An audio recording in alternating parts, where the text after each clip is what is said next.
OPEC eyes a deeper output cuts as a global growth floats.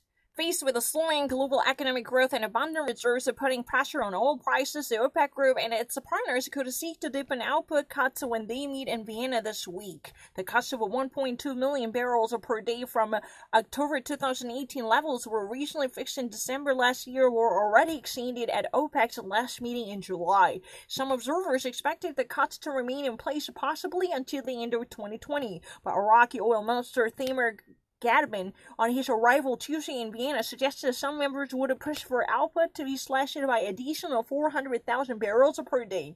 However, he added that any cut was very much subject to the member countries. In comments reported by Bloomberg on Wednesday, Gabon was in favor of extending the current deal to the end of next year. Meanwhile, Gabon's Saudi counterpart, Prince Abdulaziz bin Salman, half-brother of the kingdom's powerful crown prince Mohammed bin Salman, MBS, remained tight-lipped on his arrival in Vienna by keeping his silence on Wednesday. He told reporters simply that the market conditions were as sunny as the crispy winter weather in the Austrian capital. Some observers say fresh production cuts and a boost to prices would suit Saudi Arabia as it tries to support the IPO of its national oil company Aramco. The organization's members may well be tempted to follow a cautious course by forbidding global economic context.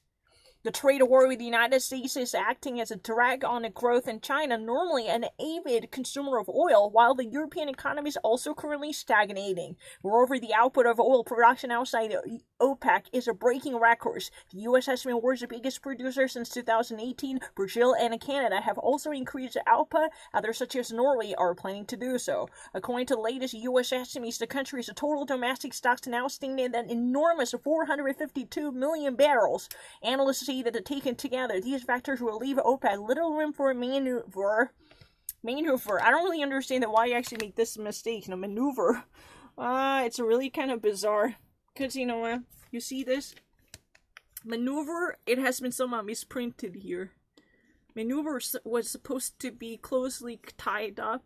To be a maneuver? I don't really understand that. You probably see it here. And if it wants to fulfill its stated aim of securing fair and stable prices for petroleum producers, prices have held relatively steady since the last OPEC meeting, with a barrel of Brent crude hovering around the $600 mark, 60 mark. Yeah.